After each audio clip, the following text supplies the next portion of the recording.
അനശ്വരനായ നമ്മുടെ പ്രിയ കാഥികൻ, കേരളത്തിലെ എല്ലാ കാഥികന്മാരുടെയും ഗുരുസ്ഥാനിയൻ എന്ന് പോലും വിശേഷിപ്പിക്കാവുന്ന പ്രൊഫസർ വി സാംബശിവൻ സാറിന്റെ 95ാമത് ജന്മദിന ദിനമാണ്. 95ാമത് ജന്മദിന വാർഷിക ദിനമാണ് ഇന്ന്. അദ്ദേഹത്തെ കുറിച്ച് നമ്മുടെ ബഹുമാന്യനായ സുരേന്ദ്രൻ മാഷ് ഭംഗിയായി പറഞ്ഞു. അതിൽ കൂടുതലൊന്നും പറയേണ്ടതില്ല. പക്ഷേ മറ്റൊരു കാര്യം കൂടി എനിക്ക് നിങ്ങൾ ഓർമ്മപ്പെടുത്തേണ്ടതുണ്ട്. അദ്ദേഹത്തിന്റെ ഈ 95ാമത് ജന്മവാർഷിക ദിനം ആഘോഷിക്കുന്ന ഈ കലയിലൂടെയാണല്ലോ അദ്ദേഹത്തെ ജനം അറിഞ്ഞത്, നാടറിഞ്ഞത്, ലോകമറിഞ്ഞത്. അപ്പോൾ ഈ കല ആദ്യമായി രൂപം കൊണ്ടത് ഈ 2024 എത്തി നിൽക്കുമ്പോൾ 100 വർഷം പിന്നിടുകയാണ്. 100ാമത് വാർഷികം ആഘോഷിക്കുകയാണ് കഥാപ്രസംഗ കല. ഇത് ആദ്യമായി അവതരിപ്പിക്കപ്പെട്ടത് ചേർത്തല സ്വദേശി കണ്ണാട്ടുപറമ്പിൽ സത്യദേവൻ എന്ന നീലകണ്ഠ സ്വാമികളാണ്. അദ്ദേഹം ഒരു ഹരികഥാ കാലക്ഷേപമായി എന്ന കല അവരുടെ ക്ഷേത്രങ്ങളിലൊക്കെ പറഞ്ഞു നടന്നിരുന്ന വ്യക്തിയാണ്. അങ്ങനെ കോവളത്ത് കുന്നുംപുറം ക്ഷേത്രത്തിൽ മാർക്കേണ്ഡയ ചരിതം കഥ ആവിഷ്കരിച്ചു കൊണ്ടിരിക്കുമ്പോൾ, ആ കഥാവിഷ്കാരം ഹരികഥാ പ്രസംഗമായി അവതരിപ്പിച്ചു കൊണ്ടിരിക്കുമ്പോൾ ഇത് ഏതോ എങ്ങനെയോ രീതിയിൽ സുരേന്ദ്രൻ മാഷ് പറഞ്ഞതുപോലെ അന്നത്തെ സാമൂഹ്യ പ്രവർത്തനങ്ങളെല്ലാം സജീവമായിരുന്ന ശ്രീ നാരായണ ഗുരു അത് കേൾക്കാനിടയായി. അപ്പോൾ അദ്ദേഹം പറഞ്ഞത്, ഒരു കുട്ടി ഒരു ശിവലിംഗത്തെ കെട്ടിപ്പിടിച്ച് കരഞ്ഞത് കൊണ്ട് മാത്രം ഇവിടെ ഈ നാടിന് എന്ത് പ്രയോജനമാണുള്ളത്? അതുകൊണ്ട് സാധാരണ ജനങ്ങൾക്ക് എന്ത് ഗുണമാണ്, എന്ത് പ്രയോജനമാണുള്ളത്? അതുകൊണ്ട് നിങ്ങൾ കുമാരുവിനെ ചെന്നു കാണണം. കുമാരു എന്ന് ഉദ്ദേശിച്ചത് സാക്ഷാൽ മഹാകവി കുമാരനാശൻ തന്നെയാണ്. അങ്ങനെ ഡോക്ടർ പൽപ്പുവും സത്യദേവനും കുമാരനാശനെ ചെന്ന് കാണുകയും അവരുടെ ചർച്ചയിൽ അവസാനം അദ്ദേഹത്തിന്റെ ചണ്ഡാല ഭിക്ഷുകി എന്ന ഖണ്ഡകാവ്യം കഥാപ്രസംഗ രൂപത്തിൽ അവതരിപ്പിക്കുവാൻ തീരുമാനമായി.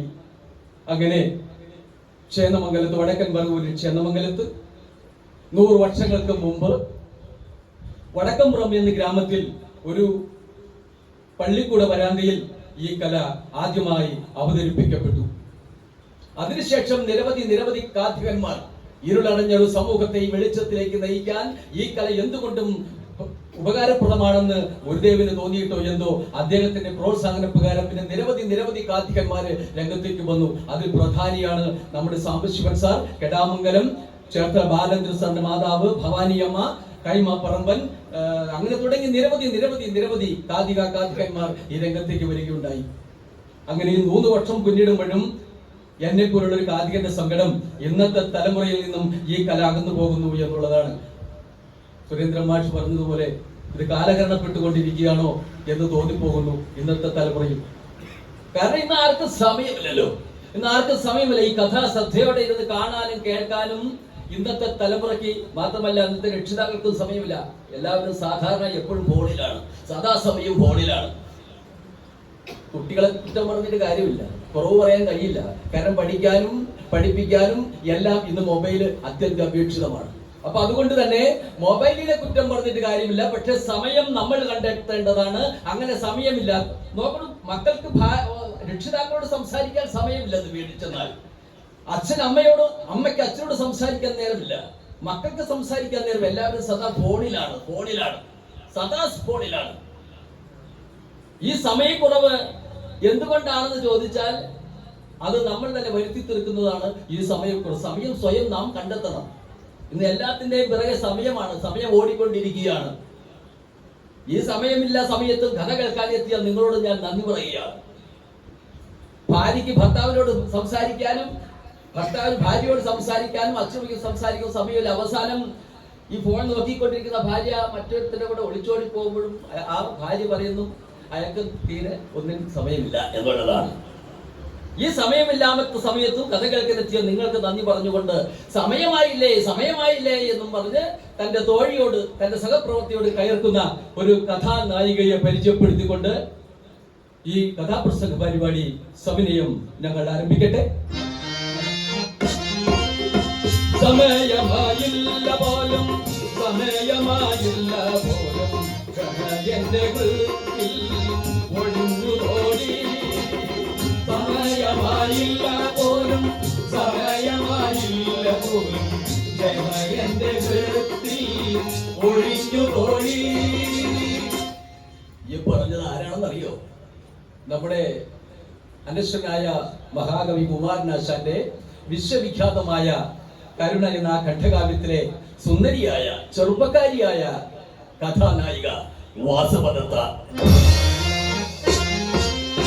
സമയമായില്ല പോലും സമയമായില്ല പോലും ഒഴിഞ്ഞു തോടി. സമയമായില്ല പോലും സമയമായില്ല പോലും ഒഴിഞ്ഞു തോടി. ഇവരുടെ ക്ഷമ നശിക്കാൻ മാത്രം ഇവരോട് ആര് എന്താണോ ചെയ്തത്? ഇവരോട് ആര് എന്താണോ ചെയ്തത്? അല്ല, അത് പറയുക എന്നതാണല്ലോ എന്റെ കർത്തവ്യം. പറയാം. അതിനു മുൻപ് നമുക്ക് നമ്മുടെ കഥാനായകനെ കൂടി ഒന്ന് പരിചയപ്പെടണം. നായകൻ എന്ന് പറയുമ്പോ എന്നെ പോലെ പേരുകൊണ്ട് മാത്രം സുന്ദരനായ പോരാ, എല്ലാ ഗുണങ്ങളും തികഞ്ഞവൻ, എല്ലാ പുരുഷ ലക്ഷണങ്ങളും തികഞ്ഞവനാവണം നായകൻ. പക്ഷെ ഇവിടെ ഈ പറഞ്ഞ നായക ലക്ഷണങ്ങൾ ഒന്നും ഇല്ലാത്ത തികയാത്ത ഒരു നായകനെ കവി നമുക്ക് പരിചയപ്പെടുത്തുകയാണ്.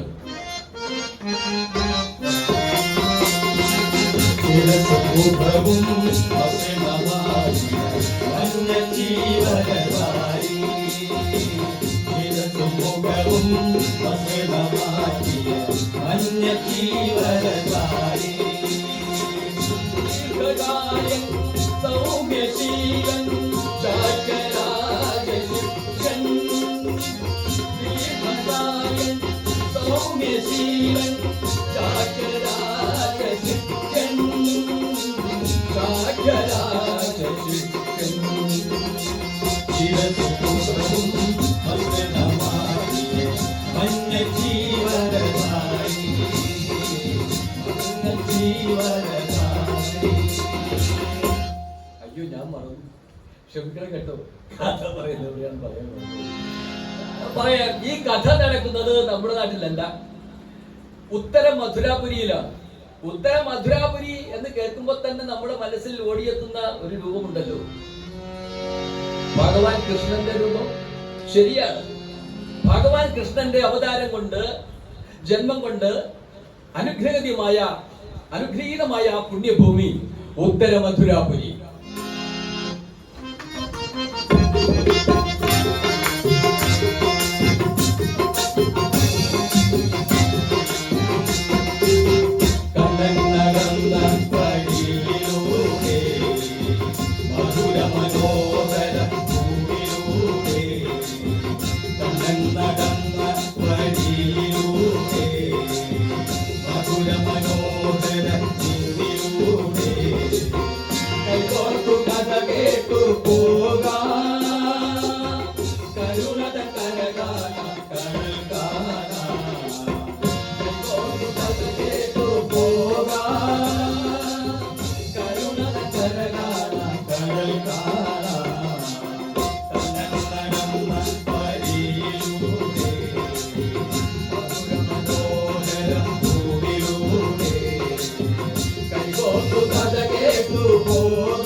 മധുര നഗരത്തിന്റെ ഹൃദയഭാഗത്തുകൂടി യദുകുലപാലന്റെ പുല്ലാങ്കുഴ കെട്ട് പുളകിതയായി ഒഴുകുന്ന യമുനാ നദി.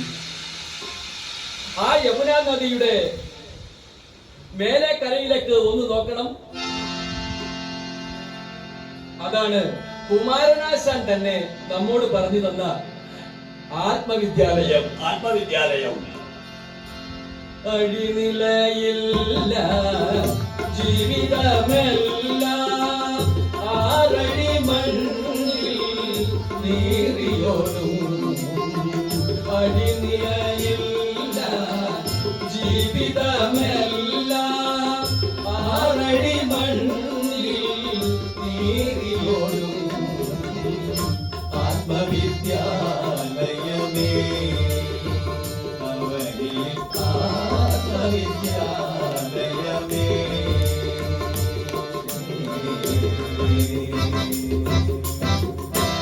ശവപ്പറമ്പാണ് ആശാൻ പറഞ്ഞ ആത്മവിദ്യാലയം ചുടുകാടാണ്. മേലേക്കരയിലേക്ക് നോക്കണം. പാറയും പുറ്റും പാഴ്ചെടികളും കൊണ്ട് നിറഞ്ഞ് ഇടയ്ക്കിടെ കഷണ്ടി ബാധിച്ചതുപോലെ വെളിയിടങ്ങൾ, അവിടെ നിന്നും ഉയർന്നു പോകുന്ന ചിതകളും ചിതയിൽ നിന്ന് ഉയരുന്ന പുകമണ്ഡലങ്ങൾ, കരിക്കട്ടകൾ, കരിങ്കൊള്ളികൾ, ഉടഞ്ഞ ശംഖ് പോലെ അസ്ഥികണ്ഠങ്ങൾ, തലയോടുകൾ. പകൽ പോലും ഭയമില്ലാതെ ഇര തേടുന്ന നായും നരിയും കാക്കയും കഴുകനും. മനുഷ്യൻ കടന്നു ചെല്ലാൻ ഭയപ്പെടുന്ന ആ പ്രേതഭൂമിയുടെ നടുവിലായി നോക്കണം. തടിയനരയാൽ അത് തലയിൽ തീ കാണും ചുടലഭൂതം കണക്കേ. ഒരു തടിയനരയാൽ അത് തലയിൽ തീ കാണും ചുടലഭൂതം കണക്കേ. കരികൊണ്ടു കാറ്റിൽ ഇളകിയാടി ആ പ്രേതഭൂമിക്കു കാവലാളായി. കരികൊണ്ടു കാറ്റിൽ ഇളകിയാടി ആ പ്രേതഭൂമിക്കു കാവലാളായി. ഒരു തടിയൻ അരയാൽ നൂറ്റാണ്ടുകൾ പഴക്കമുണ്ടെന്ന് തോന്നുന്നു. തൊലിയെല്ലാം ചുളിഞ്ഞ് ചില കണവന്മാരെ പോലെ തൊലിയെല്ലാം ചുട്ടിച്ചുളിഞ്ഞ് നിലത്ത് കൈകൾ കുത്തി നിൽക്കുന്ന പോലെ പടർന്ന് പന്തലിച്ച് ഒരു പട്ടുകൂറ്റൻ അരയാൽ. അതിന്റെ ഇലകളിൽ വെയിൽ തട്ടി കാറ്റിൽ ഇളകുമ്പോൾ തലയിൽ തീ പിടിച്ചു നിൽക്കുന്ന വലിയൊരു ചുടല ഭൂതങ്ങളൊക്കെ ആ തടിയൻ അരയാൽ. ആദ്യമായും അവസാനമായും ഈ ബോധിവൃക്ഷത്തെ ഒരു ചുടല ഭൂതത്തോട് ഉപമിച്ചത് കുമാരനാശാനാവും. കാരണം ഹിന്ദുക്കൾ വിളക്ക് വെച്ച് തൊഴുന്ന ബോധിവൃക്ഷമല്ലേ, പരിശുദ്ധമായ വൃക്ഷമല്ലേ, ദൈവതുല്യങ്ങൾ വൃക്ഷമല്ലേ. പക്ഷേ അതിന്റെ ആൾത്തറകണ്ട് കാണണം. ഈ പരിശുദ്ധമായ വിളക്ക് വെച്ച് തൊഴുന്ന ഈ അരയാലിന്റെ ആ ആൾത്തറ ഒന്ന് കാണണം. പൊട്ടിപ്പൊളിഞ്ഞു കിടക്കുന്ന ആൾത്തറയാണ്. അതിന്റെ വിടവിലൂടെ ഇടഞ്ഞിറങ്ങുന്ന സർപ്പങ്ങളെ പോലെ ഊന്നിറങ്ങുന്ന വേരുകൾ, തറയിൽ ചിതറിക്കിടക്കുന്ന ഉണങ്ങിയ ഗർഭപ്പുല്ലുകൾ, ഉണക്കലിരികൾ, നവധാന്യങ്ങൾ, രക്തത്തുള്ളി പോലെ ചെത്തിപ്പൂക്കൾ. മനുഷ്യൻ കടന്നു ചെല്ലാൻ ഭയപ്പെടുന്ന ആ ചുടുകാട്ടിലേക്ക് ഒരു മനുഷ്യൻ ആരാണത്? ഒരു മനുഷ്യൻ ആരാണത്? ആ ഒറ്റയടി പാതയുടെ ഒരു മനുഷ്യൻ കടന്നു വരുന്നു. ആരാണത്? നാരായണത്ത് ഭ്രാന്തനാണോ? അല്ല, ഈ തീയും വെള്ളവും കാണുന്നിടത്ത് ആഹാരം പാകം ചെയ്ത് കഴിച്ച് അവിടെ തന്നെ അന്തിയുറങ്ങുന്ന സ്വഭാവക്കാരനാണല്ലോ നാരായണത്ത് ഭ്രാന്തൻ. ഇവിടെ തീയുമുണ്ട് വെള്ളവുമുണ്ട്. ഇങ്ങനെ ഒരിക്കൽ ഒരു ചുടുകാട്ടിൽ ആഹാരം പാകം ചെയ്തുകൊണ്ടിരിക്കുമ്പോഴാണ് ചുടലഭദ്രകാളി നാരായണത്ത് ഭ്രാന്തന് മുന്നിൽ പ്രത്യക്ഷപ്പെട്ടു. വന്നു ശിരസു കോർത്തുമാലയിട്ട ഭദ്രകാളി, ശിരസു കോർത്തുമാലയിട്ട ഭദ്രകാളി, ഭദ്രകാളി ഭക്തജല ദൃഷ്ടി വന്ന ചുടലകാളി, ചുടലകാളി തിറങ്ങും മുടിയാട്ടി മാറി വലിയിളകി, തിറങ്ങും മുടിയാട്ടി മാറിളകി വലിയിളകി, ചുടലവൃത്തമാടി വന്ന ഭക്തയേറ്റി ഭദ്രകാളി.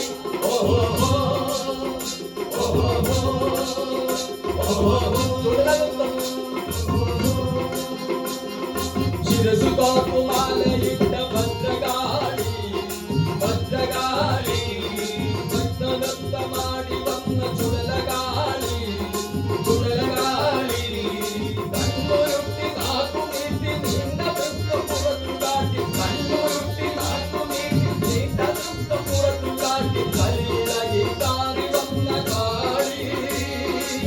ഭദ്രകാളി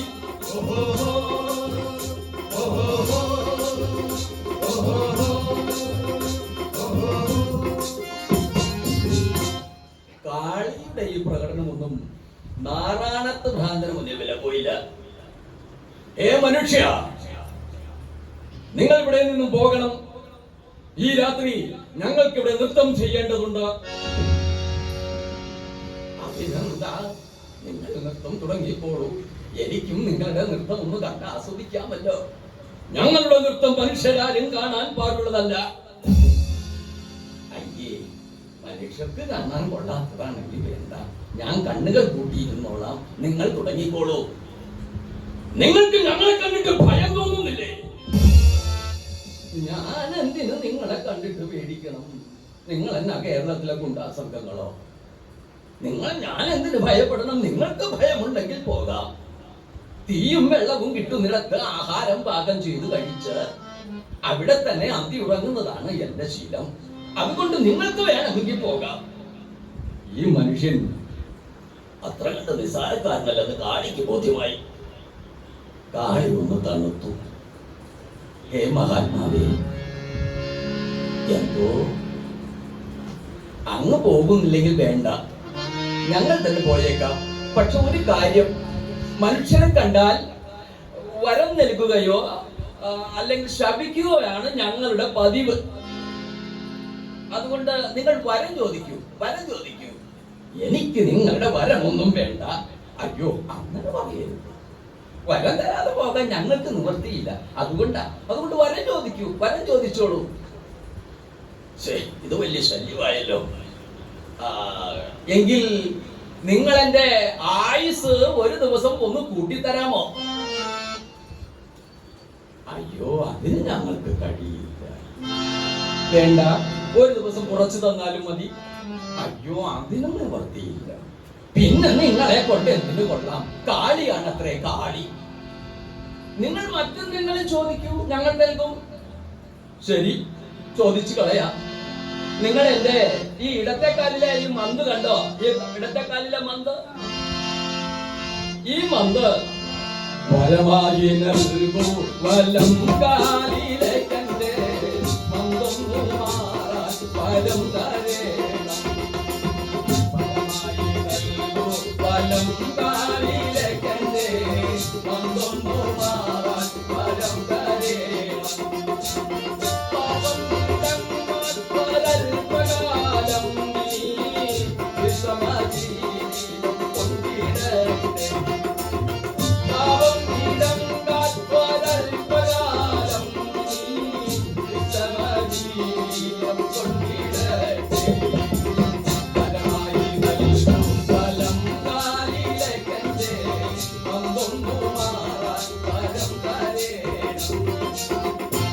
അങ്ങനെ നാറാണത്ത് ഭ്രാന്തന്റെ ഇടത്തെ കാലിലെ മന്ത് വലത്തെ കാലിലേക്ക് മാറ്റിക്കൊണ്ട് കാളിയും പരിവാരങ്ങളും അപ്രത്യക്ഷമായി. ഇവിടെ ആ പ്രേതഭൂമിയിലേക്ക് വരുന്ന മനുഷ്യൻ ആ അരിയൽ ചുവട്ടിൽ എത്തിക്കഴിഞ്ഞു. അത് നാറാണത്ത് ഭ്രാന്തനല്ല സുഹൃത്തുക്കളെ, അത് നമ്മുടെ കഥാനായകനാണ്, ഉപഗുപ്തൻ.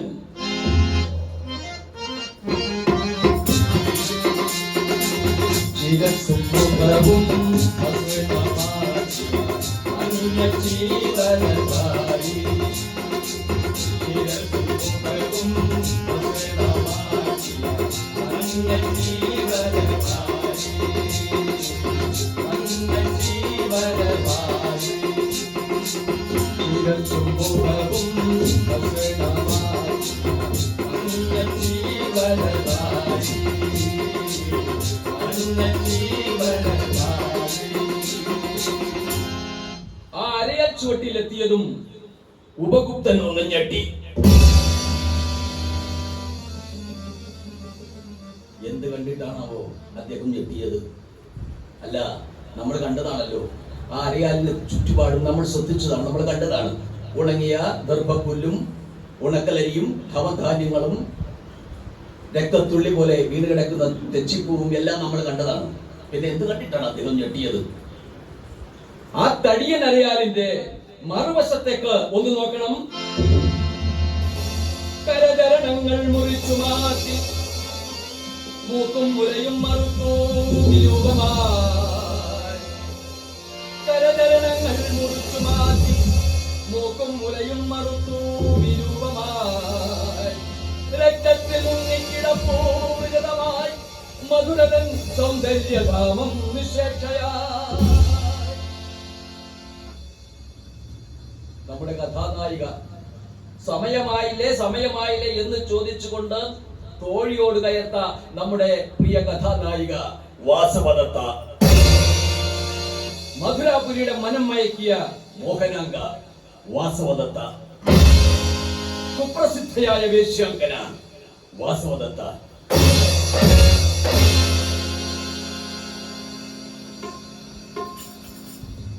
പ്രിയ കലാസ്നേഹികളെ, ഇന്ന് രണ്ടാം തവണ ഈ സാംബശിവ സാറിന്റെ അനുസ്മരണ പരിപാടിയോടുകൂടി ഇവിടെ വരാനും ഒരു കഥ പറയാനും നിയോഗിക്കപ്പെട്ടത് ഒരു മഹാഭാഗ്യമായിട്ട് കരുതുകയാണ് ഞാൻ. അതുമാത്രമല്ല, കഴിഞ്ഞ തവണ ഞാനിവിടെ വരുമ്പോൾ എനിക്ക് തീരെ സുഖമില്ലായിരുന്നു, പനിയായിരുന്നു. 2 പാരസെറ്റമോൾ വിഴുങ്ങി, നല്ല തലവേദനയുള്ളപ്പോൾ ശബ്ദം അടച്ച് എന്തോ കുരയ്ക്കുന്ന പോലെ ഇവിടെ ഇന്ന് എന്തൊക്കെയോ ഞാൻ പറഞ്ഞു. നിങ്ങളെന്നോട് വളരെയധികം മാന്യമായി പെരുമാറി സഹകരിച്ചു. അതിനെനിക്ക് നന്ദി പറയാതിരിക്കാനോ യാതൊരു നിവൃത്തിയില്ല. നന്ദി, 1000 നന്ദി നിങ്ങളോട് എല്ലാവരോടും. 1000 നന്ദിയുണ്ട്. ശബ്ദമടഞ്ഞാൽ ഒരു കാതികന്റെ പരിപാടിയെല്ലാം തീർന്നു എന്നുള്ളത് നിങ്ങൾക്കറിയാമല്ലോ. കഴിയില്ലെന്ന് പറഞ്ഞതാണ്. അപ്പൊ സുകുമാരൻ മാഷ് പറഞ്ഞു, ഇത്താട്ടുകാർ അങ്ങനത്തുകാരല്ല, നീ വരണം, കഥ പറയണം എന്ന് പറഞ്ഞു. ആ നിർബന്ധത്തിന് വഴങ്ങിയാണ് അന്ന് ഇവിടെ ഞാൻ കഥ പറഞ്ഞത്. എന്തായാലും നല്ലൊരു സഹകരണവും ആ കഥ കേട്ട് കഴിയുന്നത് വരെ നിങ്ങൾ ഇവിടെ ഇരുന്ന് കഥ കേട്ട് എന്നെ പ്രോത്സാഹിപ്പിക്കുകയും ചെയ്തതിൽ ഒരുപാട് നന്ദിയുണ്ട്, സ്നേഹമുണ്ട്, ആദരവുണ്ട്. അതുപോലെ തന്നെ ഇന്ന് ഈ വേദിയിൽ വീണ്ടും എന്നെ വിളിച്ചതിന് KC സുരേന്ദ്രൻ, ഇതിന്റെ നെടുന്തൂണ്, നമ്മുടെ ജയിക്കുന്ന ലൈബ്രറിയുടെ നെടുന്തൂണ് എന്ന് വിശേഷിപ്പിക്കാവുന്ന KC സുരേന്ദ്രൻ മാഷിനും ഇതിന്റെ സെക്രട്ടറി പ്രസിഡന്റ് ഖജാൻജി തുടങ്ങിയിട്ടുള്ള എല്ലാ ഇതിന്റെ അംഗങ്ങൾക്കും ഇതിലെ ഓരോ മെമ്പർമാർക്കും ഞാൻ നന്ദിയും സ്നേഹവും എൻ്റെ കൃതജ്ഞതയും ഞാൻ അറിയിക്കുകയാണ്. അതുപോലെ തന്നെ നല്ല രീതിയിൽ ശബ്ദവും വെളിച്ചൊന്നും സഹകരിക്കുന്ന സൗണ്ട്സിന്റെ സഹപ്രവർത്തകർക്ക്, എന്റെ കഥ കേൾക്കാൻ ഇവിടെ എത്തിയിരിക്കുന്ന ഈ സമയമില്ല സമയത്തും കഥ കേൾക്കാൻ എത്തിയ നിങ്ങൾക്ക് ഓരോരുത്തർക്കും പ്രത്യേകം സ്നേഹത്തിന്റെ, സൗഹൃദത്തിന്റെ, ഹൃദയത്തിന്റെ ഭാഷയിൽ 1000 ഉഷമലരി പൂക്കൾ ഹൃദയത്തോട് വെച്ച് നൽകിക്കൊണ്ട് ഞാൻ ഈ കഥാപ്രസംഗമായി തുടർന്ന് പറയട്ടെ. അതിക്ക് മുമ്പ് ഞാൻ എൻ്റെ കൂടെയുള്ളവരൊന്ന് പരിചയപ്പെടുത്താൻ, അല്ലെങ്കിൽ ചിലപ്പോൾ പരിപാടി ഇവര് തന്നെ നമ്മളെ കൊണ്ടാക്കിക്കളയും. Harmonium Kiran Pattimattam, tabla Nadesan Pattimattam, rhythm pad Vijayan Pattimattam, timing cymbal പിന്നണിയിൽ നിന്ന് സഹായിച്ചുകൊണ്ടിരുന്ന എൻ്റെ പ്രിയ സുഹൃത്ത് ശിവദാസ് പട്ടിമറ്റം. പിന്നെ ഞാൻ അവന് പറയേണ്ട കാര്യമില്ലല്ലോ, കണ്ടറിയാം എന്നാ ഗ്ലാമർ. പക്ഷേ സുന്ദരൻ നെടുമ്പള്ളി,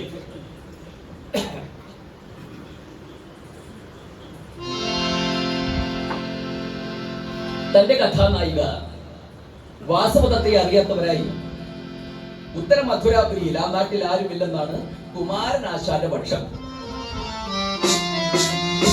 വാസവദത്തയെ കേൾക്കാത്തവരില്ല, കാണാൻ തോന്നിക്കാത്ത ആൺപിറന്നോരില്ല.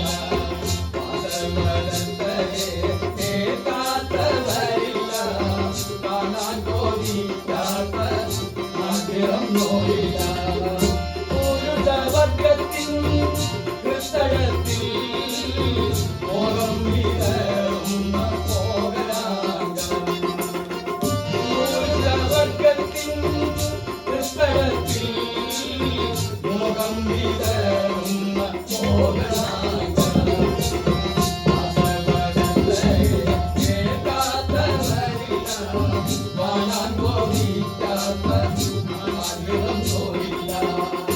ശരിയാണ്, ഇത്തരക്കാരെ അറിയാത്തവരായി ആരും ഉണ്ടാവില്ലെന്നാണ് കുമാരനാശാൻ പറഞ്ഞത്.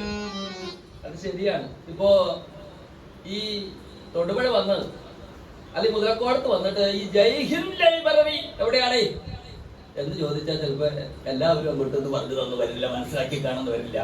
പക്ഷെ ഇവിടുത്തെ ഷാപ്പോ ബിവറേജോ എവിടെയാണെന്ന് ചോദിക്കണം, അപ്പൊ പറഞ്ഞു തരും.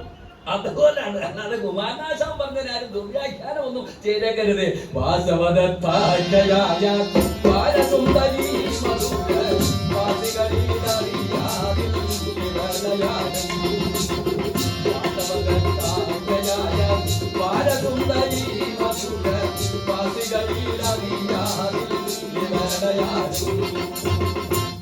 അക്കാലത്ത് ദേവദാസികൾ എന്നൊരു വിഭാഗം തന്നെ ഉണ്ടായിരുന്നു ഉത്തർപ്രദേശിലൊക്കെ. നമ്മുടെ നാട്ടിലും ഉണ്ടായിരുന്നു ഇത്തരക്കാരൊക്കെ. വേശ്യാവൃത്തി അഭിമാനകരമായ ഒരു തൊഴിലായി സ്വീകരിച്ചവർ ദേവദാസികൾ. 1931 തിരുവിതാംകൂർ ഭരിച്ചിരുന്ന സേതു ലക്ഷ്മിഭായ് തമ്പുരാട്ടി കേരളത്തിൽ, നമ്മുടെ നാട്ടിൽ ഈ ദേവദാസി സമ്പ്രദായം പാടെ നിർത്തലാക്കി കളഞ്ഞു. കഷ്ടമായി പോയി. വേണ്ടിയിരുന്നില്ല എന്ന് തോന്നുന്നുണ്ട് പലർക്കും. എങ്കിലും ആ തൊഴിൽ ചെയ്യുന്നവരൊക്കെ ഇപ്പോഴും നമ്മുടെ ഇടയിലുണ്ട്. പക്ഷെ അവരെ അറിയുന്നത് ദേവദാസികൾ എന്നല്ല, അവരെ മനുഷ്യദാസികൾ തന്നെ എന്നാണ്.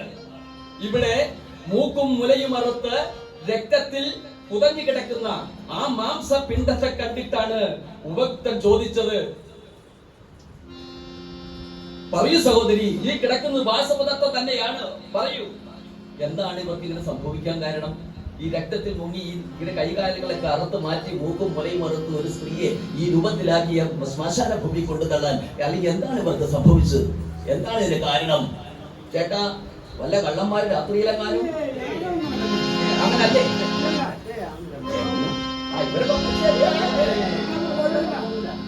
ചോരനാരും ചെയ്തതല്ല, മതവൈര്യം ചെയ്തതല്ല, വീരരാരും കലകത്തിൽ മുറിച്ചതല്ല, വീരരാരും ചെയ്തതല്ല, മതവൈര്യം ചെയ്തതല്ല, വീരരാരും കലകത്തിൽ മുറിച്ചതല്ല, മുറിച്ചതല്ല, മുറിച്ചതല്ല.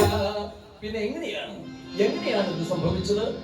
ആ ചോദ്യം നമ്മളിൽ നിൽക്കുമ്പോഴാണ് ഉപഗുപ്തനിൽ നിന്നും ആ ചോദ്യം ഉയർന്നത്. വാസവദത്തേ താനോ നീ സദയം കൊല്ലവത്തേ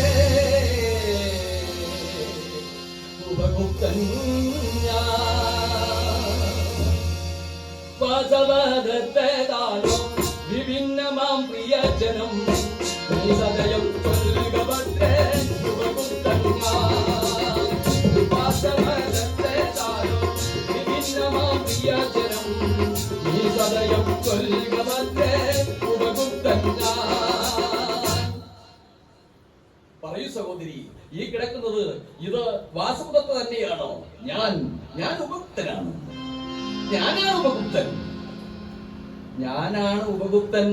ഈ കിടക്കുന്നത് വാസവദത്തയാണോ എന്ന് ചോദിക്കണമെങ്കിൽ തീർച്ചയായിട്ടും ഇവർ തമ്മിൽ മുൻപരിചയക്കാരായിരിക്കണം. അല്ലെങ്കിൽ പിന്നെ നിങ്ങൾ ആരാണ്, എന്താണ് സംഭവിച്ചത്, നിങ്ങൾക്ക് സംഭവിച്ചു എന്നല്ലേ ചോദിക്കുള്ളൂ. ഒരു ബുദ്ധ സന്യാസിക്ക് ഇത്തരം സ്ത്രീകളുമായി ബന്ധമുണ്ടെന്ന് പറഞ്ഞാൽ സമൂഹം അംഗീകരിക്കില്ല.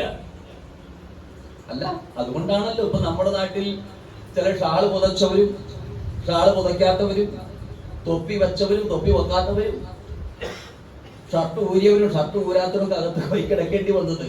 ഇവിടെ കരചരങ്ങൾ മുറിച്ചു മാറ്റി രക്തത്തിൽ പോയി കിടക്കുന്ന ആ നിർജീവമായി കിടക്കുന്ന രൂപത്തെ കണ്ടിട്ടാണ് ഉപഗുപ്തൻ ഞെട്ടിയത്. പറയൂ സഹോദരി, ഞാൻ ഉപഗുപ്തനാണ്, പറയൂ. സ്ഫുരിച്ചു ബാഷ്പബിന്ദുക്കളവട്ടം വെങ്കടക്കണ്ണിലുരച്ച ചെറുശങ്കിൻ മുത്തുകൾ പോലവേ, വെങ്കടക്കണ്ണിലുരച്ച ചെറുശങ്കിൻ പെട്ടെന്ന് ആ ശരീരത്തിൽ ജീവൻ തുടിച്ചതുപോലെ ആ കണ്ണുകൾ, പരമീൻ പോലെ പിടിച്ചിരുന്ന ആ കണ്ണുകൾ മെല്ലെ മെല്ലെ മെല്ലെ തുറന്നു. ആ കണ്ണുകളിൽ തിളക്കമേറി. അവളുടെ ചിന്തകളിൽ കഴിഞ്ഞകാല സംഭവങ്ങൾ ഒന്നിനു പുറകെ ഒന്നൊന്നായി ഇളങ്കാറ്റിൽ ഇളകുന്ന ആ ആലിലകൾ പോലെ അവളുടെ മനസ്സിലേക്ക് ഓടിയെത്തി. പ്രിയമുള്ളവരെ, ആ ഓർമ്മകളിലൂടെ കുറച്ചു സമയത്തേക്ക് നമുക്കും ഒന്ന് പോയി നോക്കാം. ഉത്തര മധുരാപുരി ഉത്തര മധുരാപുരി യദുകുലപാലന്റെ പുല്ലാങ്കുഴൽ കെട്ട് പുളകിതയായി ഒഴുകുന്ന യമുനാ നദി. നദികളിൽ സുന്ദരി യമുന എന്നല്ലേ കവിഭാഷ്യം? അതെ, സുന്ദരിയായ യമുന. ആ യമുനയുടെ കരയിലൂടെ മനുഷ്യ ജീവിതം പോലെ രണ്ടറ്റവും കാണാൻ കഴിയാത്ത വിധം നീണ്ടു കിടക്കുന്ന രാജവീഥി. ആ രാജവീഥിക്കും അപ്പുറത്തേക്ക്, ആ കിഴക്ക് ഭാഗത്തേക്ക് നിങ്ങളൊന്ന് നോക്കണം.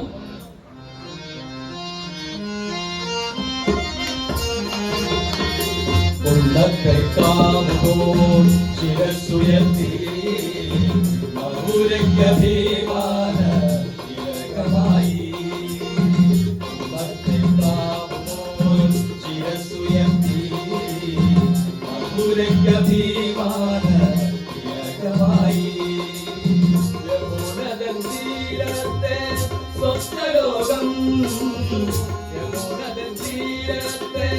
സ്വപ്നലോകം ഓരിൻ ചാരുതയിൽ ആണി മന്ദിരം ഉന്നത്തെ കാവുപോൽ ശിരസ്സുയർത്തി മധുരക്കഭിമാന തിലകമായി.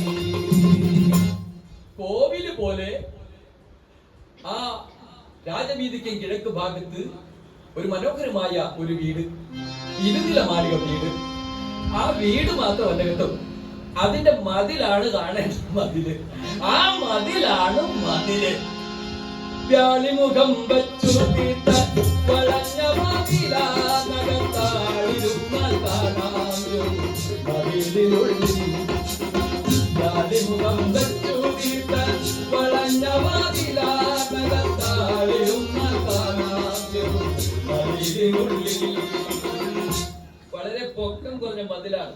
അകത്ത് ആളിരുന്ന കാണാത്തരത്തിൽ വളരെ പൊക്കം കൊണ്ട് അരപ്പേഴ്സ് കിട്ടിയിട്ട പോലെ ഒരു മതിൽ. അതുകൊണ്ട് തന്നെ വഴിയെ പോകുന്നവർക്കെല്ലാം ആ വീടിന്റെ ഉദ്യാനവും അങ്കണം വരെ മനോഹരമായി കാണാൻ കഴിയും. പൊക്കം കുറഞ്ഞ മതിലാണ്, വളഞ്ഞ വാതിലുള്ള മതില്, വ്യാഴിമുഖം വെച്ച് തീർത്ത മതിൽ എന്നാണ് കവി പാടിയത്.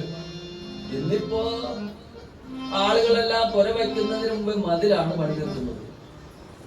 സെൻട്രലിന്റെ മതില് കടങ്ങ ഒരു മതില്. അകത്ത് നടക്കുന്നതൊന്നും പുറം ലോകം അറിയരുത്. ദരിദ്രവാസിയായ അയൽവാസി അങ്ങോട്ട് കയറി ചെല്ലരുത്, വല്ലതും കടം ചോദിച്ചാണ്. പക്ഷെ ഇവിടെ അങ്ങനല്ല. ഇവിടെ എപ്പോഴും ആർക്കും കയറി ചെല്ലാൻ വിധം തുറന്നിട്ട വാതിലും അകത്ത് നടക്കുന്ന കാണാൻ വിധം പൊക്കം കുറഞ്ഞ മതിലുമാണ്. സമയം സായം സന്ധ്യ.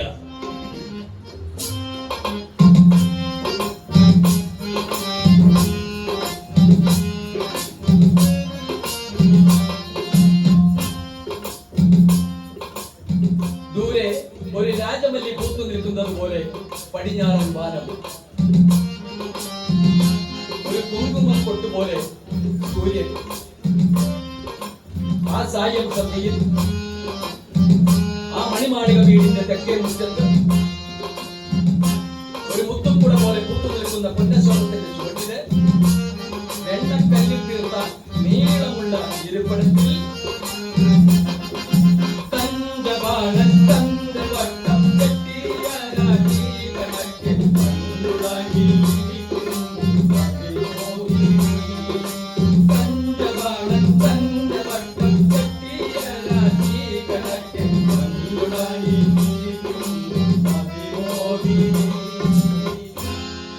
അവളാണ് വാസവദത്ത.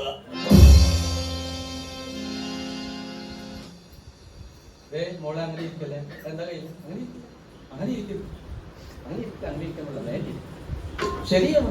ഒരു സ്ത്രീ എങ്ങനെ ഇരിക്കണം, എങ്ങനെ നടക്കണം, എന്ത് വസ്ത്രം ധരിക്കണം എന്നൊക്കെ ഇപ്പൊ തീരുമാനിക്കുന്ന ചില മത നേതാക്കന്മാരാണ്, ചില മതപണ്ഡിതന്മാരാണ്. ഇത്തരക്കാർ നമ്മുടെ വാസവദത്തയുടെ ഇരിപ്പ് ഒന്ന് കാണണം, അല്ലെങ്കിൽ അവരെ കൊണ്ടൊന്ന് കാണിക്കണം. ഇന്നത്തെ സിസ്പാക്ക് സൗന്ദര്യത്തിന്റെ കാഴ്ചപ്പാടിലല്ല കുമാരനാശൻ വാസവദത്തെ കുറിച്ച് പറഞ്ഞു കേട്ടോ. ഇന്നത്തെ സിസ്പാക്ക് സുന്ദരിമാരെ കാണുമ്പോ എനിക്ക് ഓർമ്മ വരുന്നത് പണ്ടത്തെ ഒരു തരം കിടിക്കക്കുത്ത് കളിയാണ്. ഈ അമ്പലപ്പറമ്പിലെ കണ്ടിട്ടുണ്ട്. ഒരു ഷീറ്റില് ആടിനും ക്ലാവറും ഒക്കെ വരച്ചു വെച്ച് 4 കട്ടകൾ ഇട്ട് കിലക്കി രാജാബായി ഒന്ന് വച്ച കാണുന്ന കട്ട പറഞ്ഞാൽ കാണുന്നവിട എന്നൊക്കെ പറഞ്ഞ് കളിക്കുന്നൊരു കളി. കാരണം എന്താണെന്നറിയോ? അരയിൽ ആഢ്യം പോലെ തുണി കഷ്ണം, നെഞ്ചത്ത് 2 ടൊപ്പി, വയറ്റത്തൊരു ഡയമ, പുറകിൽ 2 ക്ലാവർ. ആളുകൾ ദേഹത്ത് കിടിക്കൊണ്ട് കളിക്കും. എന്നിട്ട് നമുക്ക് പ്രതികരിക്കാം, പ്രതിഷേധിക്കാം. ഇവിടെ ആ സായം സന്ധ്യയിൽ വാസവദത്ത ആ ഇരിപ്പ്, ഈ കുറ്റം പറയുന്ന ആളുകളെ, സ്ത്രീ എങ്ങനെ നടക്കണം, എങ്ങനെ സംസാരിക്കണം, എന്ത് ചെയ്യണം എന്നൊക്കെ തീർന്ന ഈ മതപണ്ഡിതന്മാരെയൊക്കെ ഒന്ന് വിളിച്ചു കാണിക്കണം.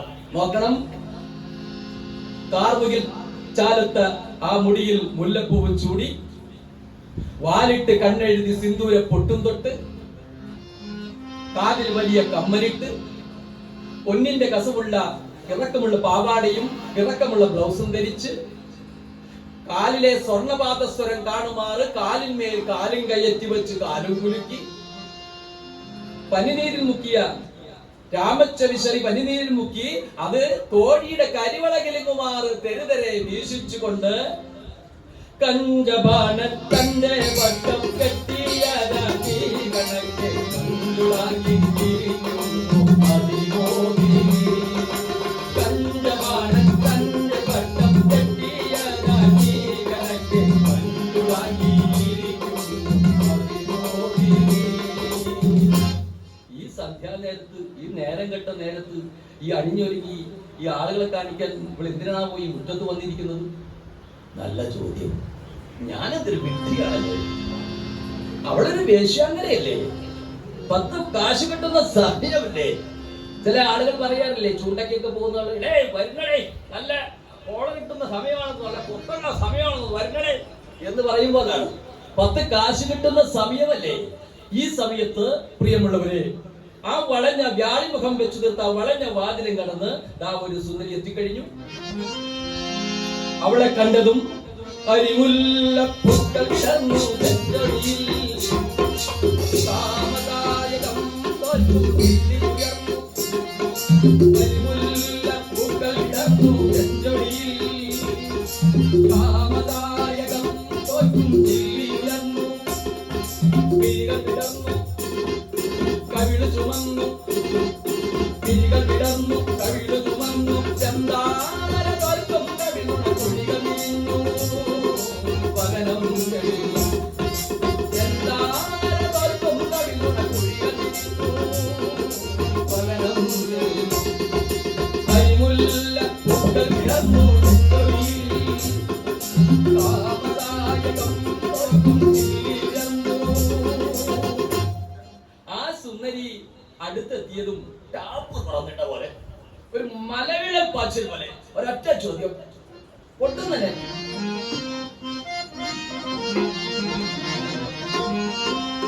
സഖി നിന്റെ പരവും കാത്തിരിപ്പു ഞാൻ, സഖി നിന്റെ പരവും കാത്തിരിപ്പു ഞാൻ. വലിച്ചിതോ നിൻ പ്രയത്നം കനിയായിതോ, വലിച്ചിതോ നിൻ പ്രയത്നം കനിയായിതോ. സഖി നിന്റെ വരവും കാത്തിരിപ്പു ഞാൻ. സഖി, നീ പോയ കാര്യം എന്തായി പെണ്ണെ? നീ അദ്ദേഹത്തെ കണ്ടുവോ? അദ്ദേഹം എപ്പോ വരുമെന്നാണ് അറിയിച്ചത്? എനിക്ക് അദ്ദേഹത്തെ കാണാൻ തിടുക്കമായി, തിടുക്കമായി. പറയൂ പറയൂ പറയൂ. എനിക്കു സന്ദേഹമില്ല, ഈ തുറിയോട്ടിയില പൂമാൻ മനുഷ്യനല്ലേ, നീയും മധുരയല്ലേ. എനിക്കു സന്ദേഹമില്ല, ഈ തുറിയോട്ടിയില പൂമാൻ മനുഷ്യനല്ലേ, നീയും മധുരയല്ലേ. സഖി നിന്റെ പരവും കാത്തിരിപ്പു ഞാൻ. പെണ്ണെ, നീ പോയ കാര്യം എന്തായി? നീ അദ്ദേഹത്തെ കണ്ടുവോ? കണ്ടുവോ? കണ്ടു കാണും, കണ്ടു കാണും. പറയൂ പറയൂ. കണ്ടോ? കണ്ടു കണ്ടു. എന്നിട്ട് ഇവിടെന്ന് പറഞ്ഞതുപോലെ തന്നെ എല്ലാം പറയുകയും ചെയ്തു. എന്നിട്ടെന്താ? ശങ്കരൻ തെങ്ങേ തന്നെ മുമ്പ് പറഞ്ഞു തന്നെ, ഇപ്പോഴും പറയും. പറഞ്ഞു തന്നെ, പലപ്പോഴേ പറഞ്ഞു തന്നെ, ഇപ്പോഴും പറയുന്നു. ആവർത്തിച്ചാവർത്തിച്ച് ആ മനുഷ്യ വൃത്തികെട്ടവൻ ഇപ്പോഴും അത് തന്നെ പറയുന്നു. സമയമായില്ലെന്ന് സ്വാമിനി കേൾക്കണം, ഭാഗതഭാഗൻ ഓടിയുന്ന വിദ്വൻ. സമയമായില്ലെന്ന് സ്വാമിനി കേൾക്കണം, ഭാഗതഭാഗൻ ഓടിയുന്ന വിദ്വൻ. ഇപ്പോഴും സമയമായില്ലെന്നോ? എന്റെ ഒരു കടാക്ഷത്തിനായി ആയിരങ്ങൾ ക്യൂ നിൽക്കുന്നു. എന്റെ വിരൽത്തുമ്പിൽ ഒന്ന് സ്പർശിച്ചാൽ സ്വർഗം കിട്ടിയെന്ന് വിശ്വസിക്കുന്നവർ ഇവിടെ ഇവിടെ ക്ഷണിച്ചിട്ട് പോലും വരാത്ത ആ മനുഷ്യനെയാണ് നമ്മൾ ആദ്യം പരിചയപ്പെട്ടത്. ശാക്യരാജ ശിക്ഷൻ, ഉപഗുപ്തൻ.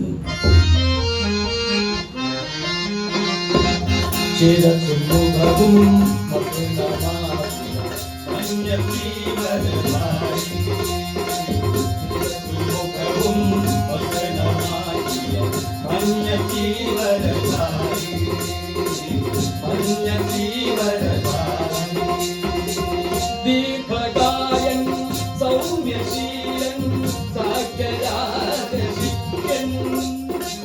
ദീർഘകായൻ സൗമ്യശീലൻ സാക്യരാജശിക്ഷ്യൻ. സാക്യരാജശിക്ഷ്യൻ. ചിരസമുദ്രവും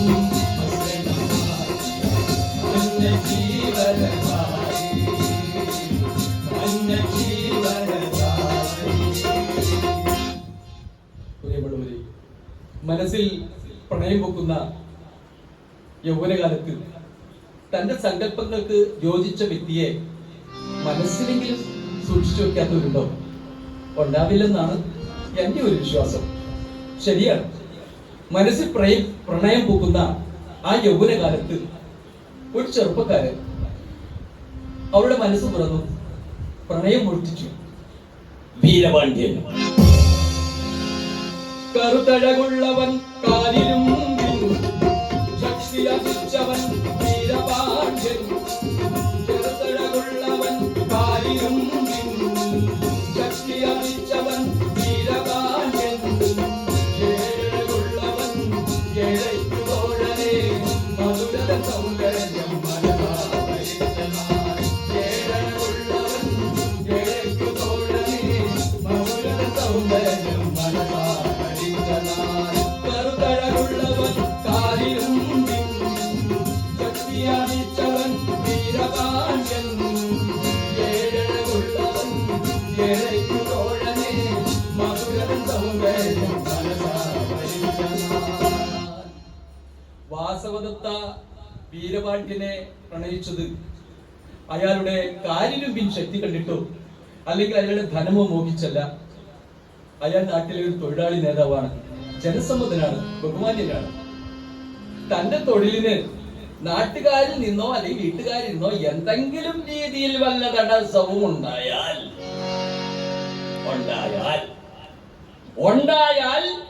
വീരപാണ്ഡ്യൻ ഒരായുധമാണ്.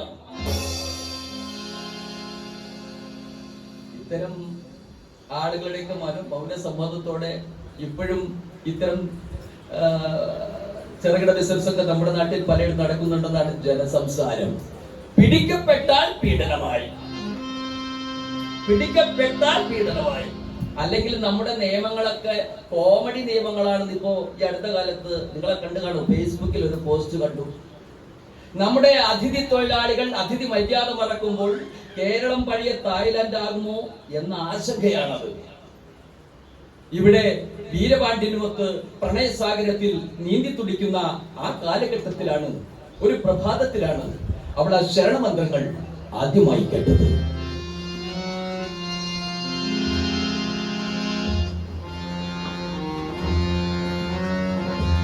ബുദ്ധം ശരണം ഗച്ഛാമി, ധർമ്മം ശരണം ഗച്ഛാമി, സംഘം ശരണം ഗച്ഛാമി, ബുദ്ധം ശരണം ഗച്ഛാമി. ആ മാളിക വീട്ടിലെ ജാലകവാതിലൂടെ താഴിട്ട് നോക്കുമ്പോ ആ തെരുവിലൂടെ നിരയായി കുറെ ബുദ്ധഭിക്ഷുക്കൾ അവരെ നയിച്ചുകൊണ്ട് ഏറ്റവും മുമ്പിൽ നടന്നു നീങ്ങുന്നു. ആ മനുഷ്യൻ, ആ ദീർഘകായൻ, ശാക്യരാജ ശിക്ഷൻ, ഉപഗുപ്തൻ. അവരുടെ കണ്ണുകൾ ചെന്നുടക്കിയത് ഉപഗുപ്തനിലാണ്. പുരുഷന്മാർക്ക് ഇത്രയും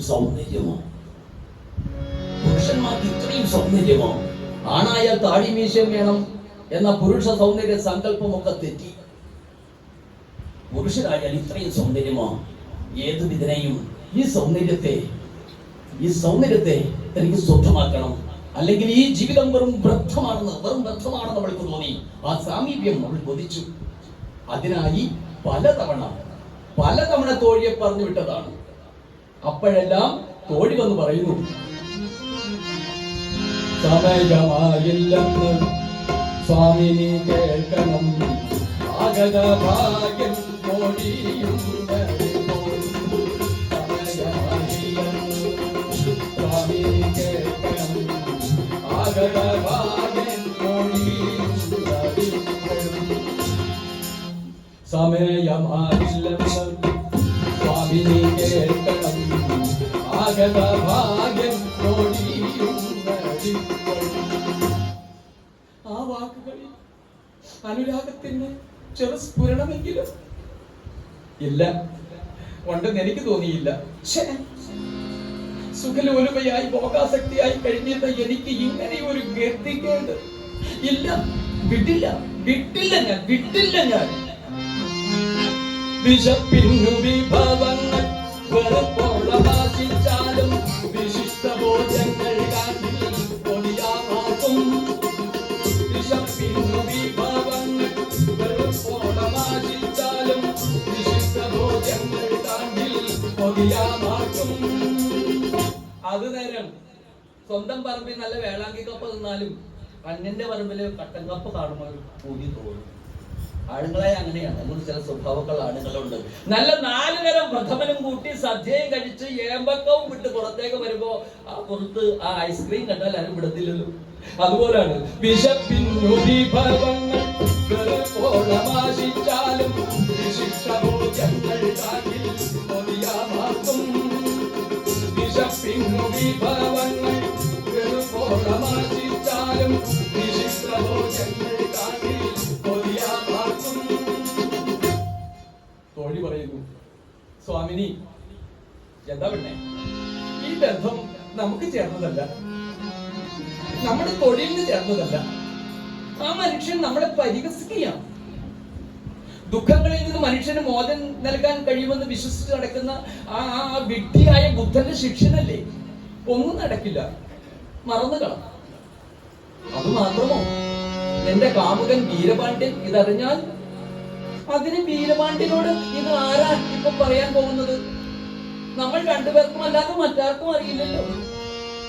ഇവിടത്തെ ചുമരിൽ പോലും ചെവിയുണ്ടെന്ന് ചിലപ്പോഴൊക്കെ എനിക്ക് തോന്നിയിട്ടുണ്ട്. ആ ചെവി ഞാനങ്ങോട്ട് അറുത്തു മാറ്റും. അവർക്ക് ദേഷ്യം. ഉപദേശം വേണ്ട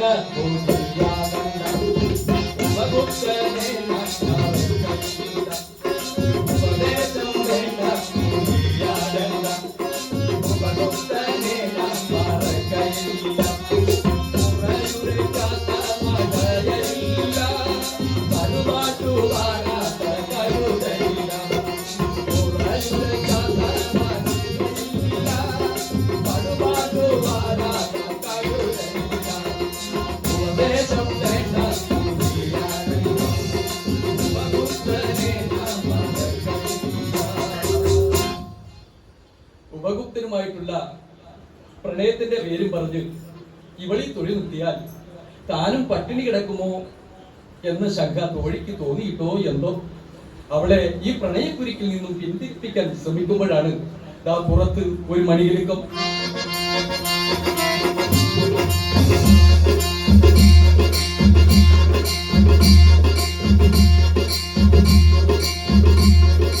ഉടമണിയാട്ടി തലയാട്ടി കാളവലിക്കും വണ്ടി, ഉടമണിയാട്ടി തലയാട്ടി കാളവലിക്കും വണ്ടി. അക്ഷരതമ്പോൾ പാല് വരുന്നൊരു കാഞ്ചന കളിത്തേര്, അക്ഷരതമ്പോൾ പാല് വരുന്നൊരു കാഞ്ചന കളിത്തേര്, കാഞ്ചന കളിത്തേര്, കാഞ്ചന കളിത്തേര്, കാഞ്ചന കളിത്തേര്. മനോഹരമായി കെട്ടി അലങ്കരിച്ച ഒരു കാളവണ്ടി, കോപ്പിൽ കിലുക്കം കെട്ടി, കഴുത്തിൽ മടിയും കെട്ടി, ഒരു 2 കാളകൾ വലിക്കുന്ന ഒരു കാഞ്ചന കളിത്തേര് എന്നാണ് കുമാരനാശാൻ പറഞ്ഞത്. ആ കാഞ്ചന കളിത്തേര് ആർക്കും എപ്പോഴും കയറി ചെല്ലാൻ സൗകര്യമായി തുറന്നുവിട്ട ആ ആ വണ്ടിയിൽ നിന്നും ദാ ഒരു മനുഷ്യൻ, സ്വർണ്ണമല പോലെ ദാ ഒരു മനുഷ്യൻ ഇറങ്ങി നിൽക്കുന്നു. അളകപ്പ ചെട്ടിയാർ. അഗ്രം വളഞ്ഞു പിന്നലി വച്ച വാതുകൾ, അയാളുടെ വേഷം. അഗ്രം വളഞ്ഞു പിന്നലി വെച്ച വാതുകൾ, കാതിൽ വച്ച കുണ്ഡലങ്ങൾ, പട്ടുതലപ്പാവും, വിരലുകളിൽ നവരക്തമോതിരങ്ങൾ, മഞ്ഞ നിറമാതൊരങ്കിയ ദേഹം മറച്ചും, ചെങ്കുശയം എറിഞ്ഞൊടുത്തും, മുളങ്കാൽ വരപ്പൂങ്കച്ചം നാട്ടിപ്പാറിച്ചും, പൊന്നരഞ്ഞാൻ പുറത്തണിഞ്ഞും, മിന്നുമുത്തരിയം നീട്ടി മോടിയിലിട്ടും, മണിത്തേരിൽ നിന്നതി സൗഭാഗ്യമാന്യനാവൊരു വാണീശ്വരൻ വൈദേശികനിറങ്ങി നിന്നു. മണിത്തേരിൽ നിന്നതി സൗഭാഗ്യമാന്യനാവൊരു വാണീശ്വരൻ വൈദേശികനിറങ്ങി നിന്നു. അളകപ്പ ചെട്ടിയാർ. തോഴിക്ക് സന്തോഷമായി, തോഴിക്ക് സന്തോഷമായി. ഉപഗുപ്തനോടുള്ള പ്രണയത്തിന്റെ പേരും പറഞ്ഞ് മടി പിടിച്ചിരിക്കുമ്പോഴാണല്ലോ ദൈവദൂതനെ പോലെ ചെട്ടിയാരുടെ വരവ്.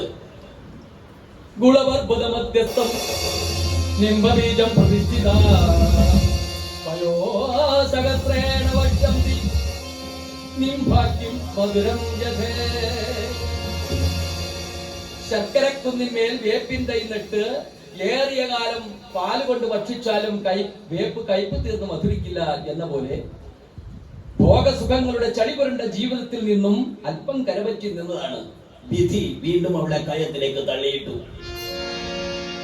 വെയിൽക്കായി നരയണങ്ങൾ വീണ്ടും ആ കുളത്തിലേക്ക് നീന്തിറങ്ങുന്നത് പോലെ ചെട്ടിയാരോട് കടന്നു വരാൻ കടക്കണ്ണ കൊണ്ട് ആജ്ഞ നൽകി അവൾ എഴുന്നേറ്റ് അകത്തേക്ക് പോയി. പുറകെ തോഴിയും നടന്നു. ഗുളപർവതമധ്യസ്ഥം നിംബബീജം പ്രതിഷ്ഠിത വയോസഹസ്രേണ വർഷം നിംഭാഗ്യം മധുരം യഥേ.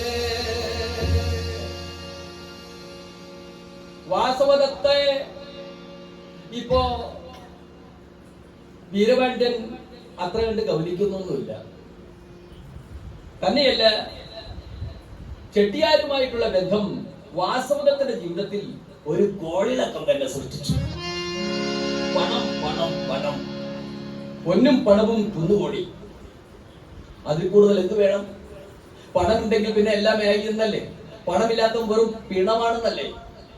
എല്ലാം പണത്തെ ആശ്രയിച്ചിരിക്കുകയാണ്. ഇന്ന് 6ാം തരം തോറ്റവൻ പോലീസായതും 10ാം തരം തോറ്റവൻ ഡോക്ടറായതൊക്കെ പണത്തെ ആശ്രയിച്ചാണ്.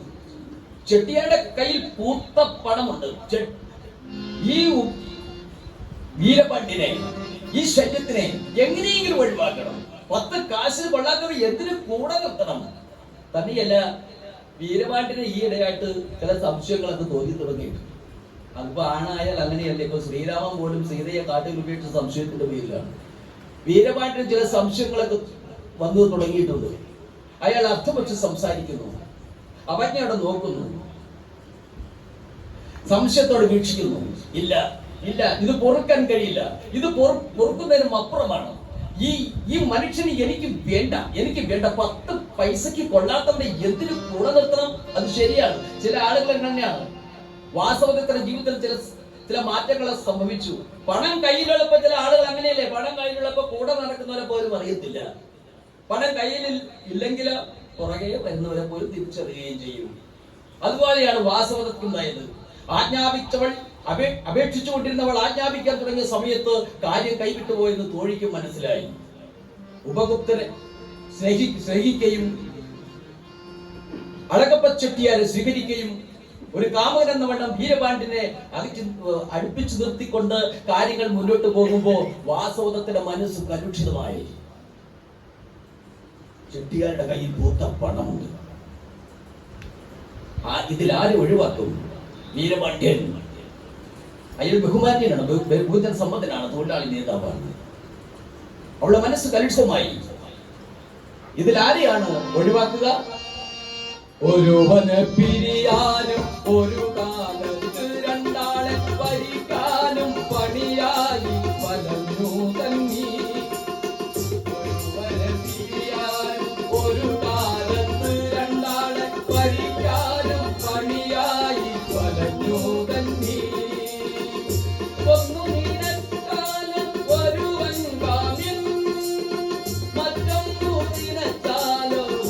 ഒരുവൻ മാന്യൻ. ഒന്നു നിരച്ചാലും ഒരുവൻ കാമ്യൻ, മറ്റൊന്നു നിരച്ചാലും ഒരുവൻ മാന്യൻ. ഒരുവനെ പിരിയാനും ഒരു കാലത്ത് രണ്ടാളെ ഭരിക്കാനും പണിയായി വലഞ്ഞു തന്നെ. പ്രിയമുള്ളവരെ, അടുത്തൊരു നാൾ ഉത്തര മദ്രാപുരി ഉണർന്നത് ആ വാർത്തയും കേട്ടുകൊണ്ടാണ്. തൊഴിലാളി നേതാവിനെ കാണുവാനില്ല. ആ തീ കൊടുക്ക പൊട്ടും മുമ്പേ എങ്ങനെയെങ്കിലും അതിന്റെ തീ മുറിച്ചെറിയണം എന്ന് തീരുമാനിച്ച വാസവദത്ത ചെട്ടിയാരുമായി കൂട്ടുപിടിച്ച് ചെയ്ത ക്രൂരത അതികഠിനമായിരുന്നു. വീരപാണ്ഡ്യനെ കാണുവാനില്ല, തൊഴിലാളി നേതാവിനെ കാണുവാനില്ല, ആ ജനസന്മതനെ കാണാനില്ല. വാസവദത്തയുടെ കാമുകൻ വീരപാണ്ഡ്യനെ ആ നാട്ടിലെങ്ങും കാണാനില്ല. തൊഴിലാളികൾ അന്വേഷിച്ചു, മുതലാളിമാർ അന്വേഷിച്ചു, നാട്ടുകാരെ മുഴുവൻ അന്വേഷിച്ചു. ഒരിടത്തും കണ്ടില്ല, എങ്ങും കണ്ടില്ല. അവസാനം പോലീസ് അന്വേഷിച്ചു. ആ അന്വേഷണം ചെന്നവസാനിച്ചത് വാസവദത്തയിലാണ്. പോലീസായി മണം പിടിച്ചു ചെന്നു നിന്നത് ആ വീട്ടിലെ വാസവദത്തയുടെ വീട്ടിലെ തൊഴുത്തിനരികിലെ ചാണകക്കുഴിക്കരികിലാണ്. പോലീസ് വീരപാണ്ഡ്യന്റെ ജഡം, ആ ചീഞ്ഞളിഞ്ഞ ജഡം ആ ചാണകക്കുഴിയിൽ നിന്നും എടുത്ത് പുറത്തിട്ടു.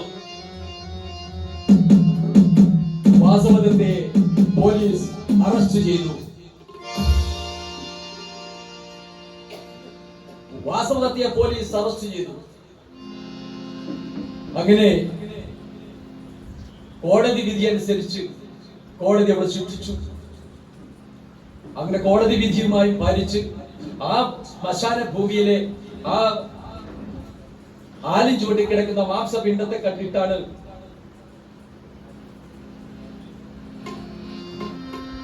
ആ വാസവദത്തെ കണ്ടിട്ടാണ് ഉപഗുപ്തൻ ചോദിച്ചത്. പണത്തിനോടുള്ള ആർത്തി ചെട്ടിയുമാരുമായി കൂട്ടുചേർന്ന് വാസവദത്ത കണ്ടുപിടിച്ച മാർഗം അതിക്രൂരം തന്നെയായിരുന്നു. അതെ, എങ്ങനെ ആരെ ഒഴിവാക്കും? ഇന്നും നമ്മുടെ നാട്ടിൽ നടക്കുന്നത് ഇതൊക്കെ തന്നെയല്ലേ. ഈ പ്രണയത്തിന്റെ പേരിൽ, പ്രേമത്തിന്റെ പേരിൽ ആസിഡ്, അരിഷ്ടം, കഷായം തുടങ്ങി എന്തൊക്കെ ലീലകളാണ്. കേൾക്കുമ്പോ നമുക്ക് പേടി തോന്നാറില്ലേ? ശരിയാണ്. പ്രേമമേ നിൻ പേരു കേട്ടാൽ പേടിയാ, വഴിവിടച്ച കാമകിങ്കരന്മാർ ചെയ്യും കടും കൈകളാ. പ്രേമമേ നിൻ പേരു കേട്ടാൽ പേടിയാ, വഴിവിടച്ച കാമകിങ്കരന്മാർ ചെയ്യും കടും കൈകളാ, കടും കൈകളാ, കടും കൈകളാ. വാസവദത്തയുടെ കേസും കോടതിയിലെത്തി. കോടതി അവരെ ശിക്ഷിച്ചു. എന്താ ശിക്ഷ? അളകപ്പ ചെട്ടിയാർ പണം കൊടുത്തു, കള്ളസാക്ഷി പറയിച്ചു. പക്ഷേ ഫലിച്ചില്ല കടക്കണ്ണിൻ പണിയും ധനത്തിൻ മുട്ടും, ഉലച്ചില്ല അന്നിരുന്ന കടച്ചില്ല കടക്കണ്ണിൻ പണിയും ധനത്തിൻ മുട്ടും, ഉലച്ചില്ല അന്നിരുന്ന. അയാൾ പണം കൊടുത്തു, കള്ളസാക്ഷി പറയിച്ചു. പക്ഷേ പണത്തിന്റെ അഹങ്കാരവും വശീകരണ പണിയും ഒന്നും തന്നെ അവിടെ വിലപ്പോയില്ല. കോടതി അവളെ ശിക്ഷിച്ചു. എന്താ ശിക്ഷ?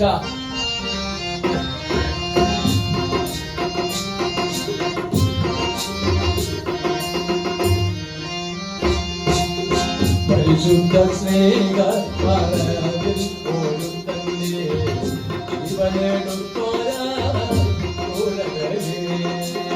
പരിശുദ്ധ സ്നേഹ മറവിൽ പോലും തന്നെ ജീവനെടുത്തോരാ പൂരകളേ.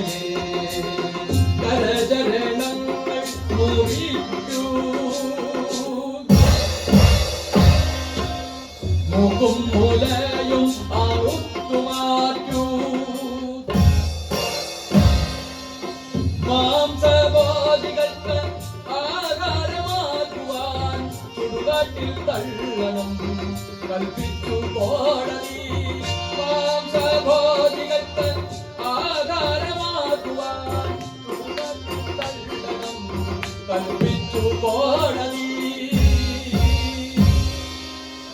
അങ്ങനെ കോടതി വിധി നടപ്പാക്കി. അങ്ങനെ കരചരണങ്ങൾ മുറിച്ച് രക്തത്തിൽ മുങ്ങിക്കിടക്കുന്ന ആ മാംസപിണ്ഡത്തെ കണ്ടിട്ടാണ് ഉപഗുപ്തൻ ചോദിച്ചത്, വാസവദത്തേ താനോ വിഭിന്നമാം പ്രിയജനം നീ സദയം ചൊൽകഭദ്രേ. ഉപഗുപ്തൻ വാസവദത്തേ താനോ വിഭിന്നമാം പ്രിയജനം നീ സദയം ചൊൽകഭദ്രേ. ഉപഗുപ്തൻ വാസവദത്തേ താനോ വിഭിന്നമാം പ്രിയജനം നീ സദയം ചൊൽകഭദ്രേ. ഉപഗുപ്തൻ ദൈവത്തിന്റെ പ്രതിപുരുഷന്മാരാണെന്നും പറഞ്ഞ് വീഞ്ഞും സോമരസവും അടിച്ച് കറങ്ങി നടക്കുന്ന ഇന്നത്തെ മനുഷ്യ ദൈവങ്ങളല്ല.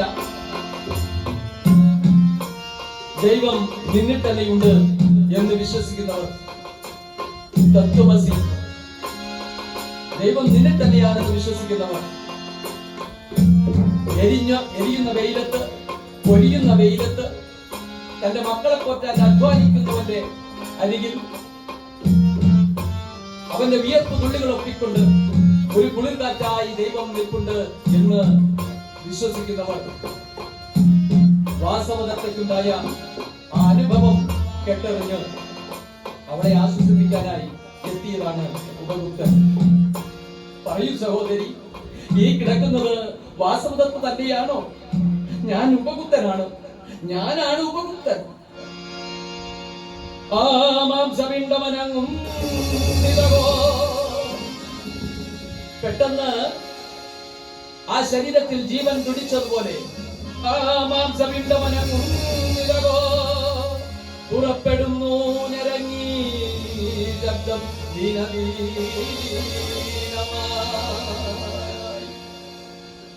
പറയൂ സഹോദരി, ഞാനാണ് ഉപഗുപ്തൻ. ആ കണ്ണുകൾ പരമീം കിടക്കുന്ന അവരുടെ കണ്ണുകൾ പതുക്കെ പതുക്കെ പതുക്കെ തുറന്നു. എത്ര നാൾ പതിച്ചതാണ് ഇങ്ങനെയൊന്നും അടുത്ത് കാണാൻ.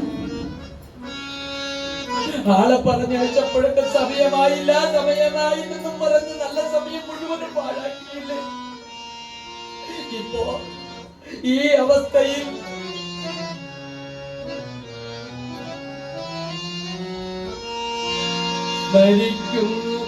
സ്മരിക്കുന്നു പൂർവരാഗ മവനെ നോക്കി ഇരിക്കയും കരകയും ചെയ്യുന്നു ഭാവം.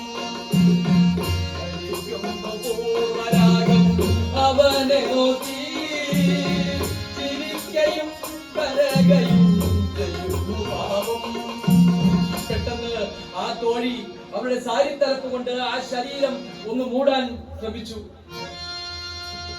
വെറുതെ എന്തിനു പരിഭ്രമിക്കുന്നതെന്തിനു തോഴി, അവൾ പറയുന്നു വളരെ പതിയെ, പ്രാവിന്റെ കുറുകൽ പോലെ, വെറുതെ എന്തിനു പരിഭ്രമിക്കുന്നതെന്തിനു തോഴി, കഴിയില്ല നിനക്കവന്റെ കണ്ണുകളെ മൂടുവാൻ. ജന്മമൃതി കാരണങ്ങൾ അറിയുന്നവൻ, സൂക്ഷ്മജ്ഞാന ദൃഷ്ടിയുള്ളവൻ, നിൻ മുന്നിലെത്തും മുൻപേ കണ്ടു കഴിഞ്ഞവനിതല്ല.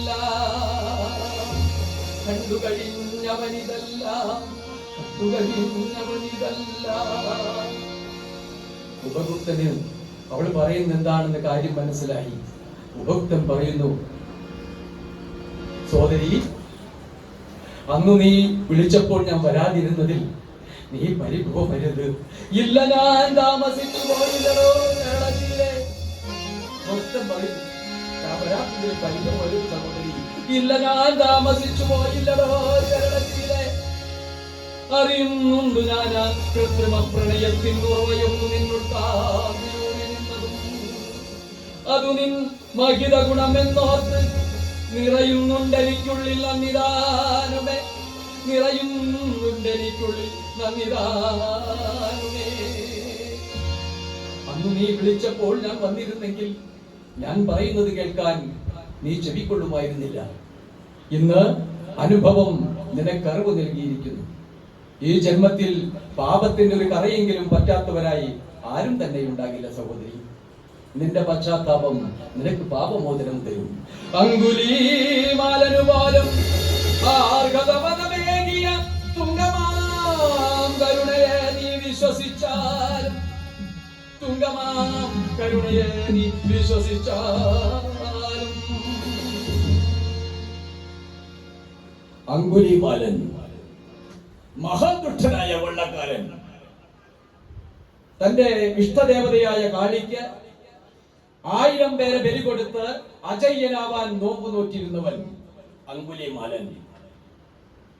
അദ്ദേഹം ബുദ്ധ ഭഗവാനെ സമീപിച്ചു.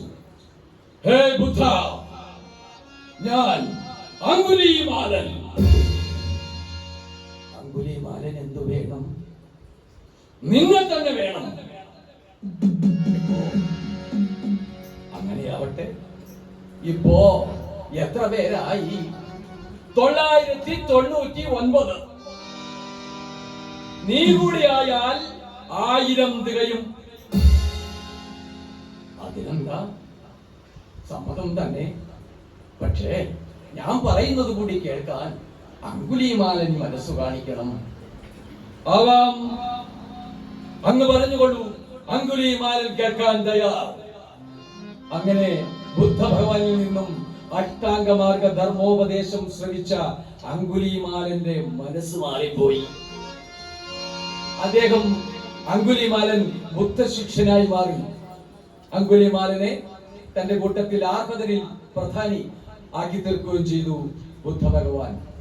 ആ അങ്കുലിമാലന് പോലും മനപരിവർത്തനമേകിയ കരുണയെ നീ വിശ്വസിക്കണം സഹോദരി. ഈ ജന്മത്തിൽ പാപത്തിന്റെ കറവരത്താത്തവരെ ആരും കാണില്ല. നിനക്ക് നല്ലതേ വരൂ. ഒരു ചോരനും അപകരിക്കാത്ത, ഒരു കാമദേവനും ഭൂവം പെയ്ത് മുറിക്കാൻ കഴിയാത്ത ശാന്തിയും സമാധാനവും മനസ്സുഖവും ഈ നിമിഷം മുതൽ നിനക്ക് ലഭിക്കും. ഈ ശരണമന്ത്രങ്ങളെ നീ ശ്രമിക്കണം സഹോദരി. ഉപഗുപ്തൻ അവളുടെ നെറ്റിത്തടത്തിൽ പതിയെ പതിയെ പതിയെ പതിയെ തലോടിക്കൊണ്ടേയിരുന്നു. ബുദ്ധം ശരണം ഗച്ഛാമി, ധർമ്മം ശരണം ഗച്ഛാമി, സംഘം ശരണം ഗച്ഛാമി. ആ ശരണമന്ത്രങ്ങൾ കേട്ടയുടനെ ആ ഉടൽ കുലിച്ചു. ബാഷ്പബിന്ദുക്കളവട്ട് ആ ശരീരത്തിൽ പെട്ടെന്ന് ജീവൻ കുലിച്ചു. ക്ഷണമുടൽ കുളിർത്തവ ചലിച്ചു ശിലകൾ, രക്തം വ്രണമുഖങ്ങളിൽ വാർന്നു വീരവേദനം. സ്ഫുരിച്ചു ബാഷ്പബിന്ദുക്കളവട്ട് കണ്ണടക്കണ്ണിലുരച്ച ചെറുശങ്കിന്ദു മുത്തുകൾ പോലെ, വെങ്കടക്കണ്ണിലുരച്ച ചെറുശങ്കിന്ദു മുത്തുകൾ പോലെ. ഉപഗുപ്തൻ ആ നെറ്റിത്തടത്തിൽ മൃദുലമായി തലോടിക്കൊണ്ടിരിക്കുമ്പോൾ പ്രിയമുള്ളവരെ, ആ കണ്ണുകൾ പരമീൻ പോലെ, ആ സ്ഫടികപാത്രത്തിൽ കളിച്ചിരുന്ന പരമീൻ പോലെ കളിച്ചിരുന്ന ആ കണ്ണുകൾ എന്നേക്കുമായി പതുക്കെ പതുക്കെ പതുക്കെ പതുക്കെ പതുക്കെ തോഴി പൊട്ടിക്കറിയുന്നു. അവളെ ആശ്വസിപ്പിച്ചുകൊണ്ട് ഉപഗുപ്തൻ യഥാവിധി ശമദാനം നടത്തി.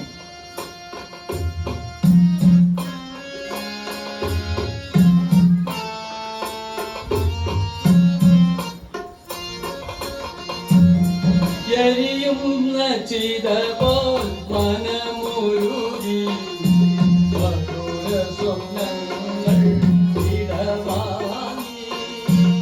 എരിയുന്ന ചിത പോൽ മനമുരുകി മധുര സ്വപ്നങ്ങൾ ഇടവാങ്ങി. അക്കിലക്ഷു കണങ്ങളെന്നാ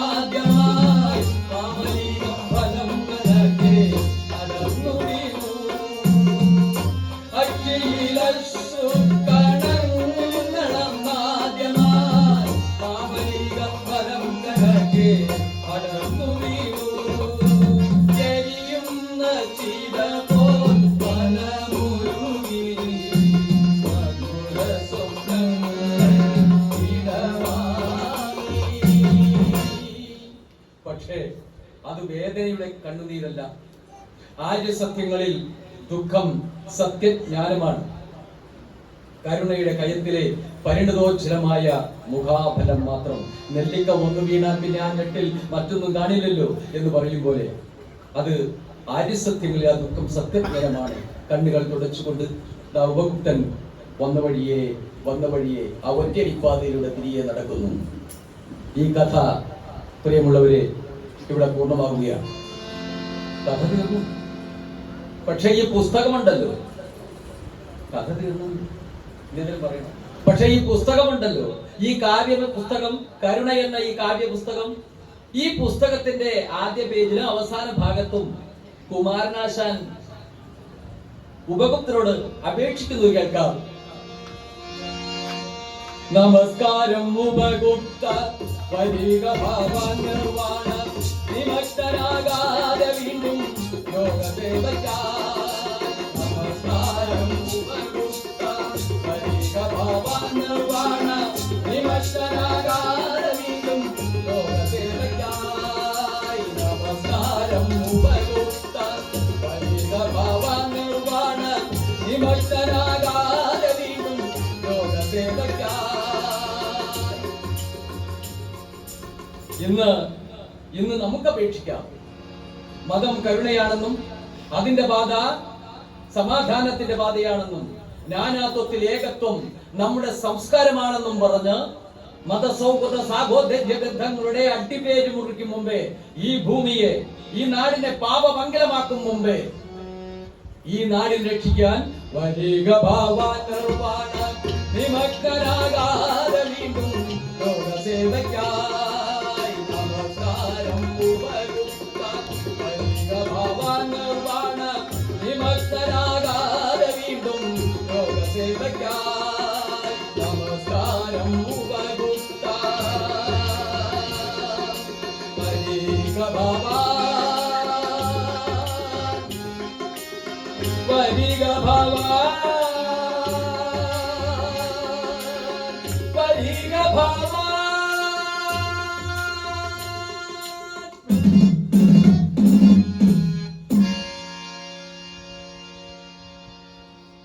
ഇത്രയും നേരം ഈ കഥ കേട്ടുകൊണ്ടിരുന്ന പ്രിയമുള്ള ശ്രോതാക്കളെ, നിങ്ങൾക്ക് എല്ലാവർക്കും ഒരിക്കൽ കൂടി നന്ദിയും സ്നേഹവും അറിയിച്ചുകൊണ്ട് ഈ കഥാപ്രസംഗ വേദിയിൽ നിന്നും ഞങ്ങൾ വിടവാങ്ങുന്നു. നന്ദി, നമസ്കാരം.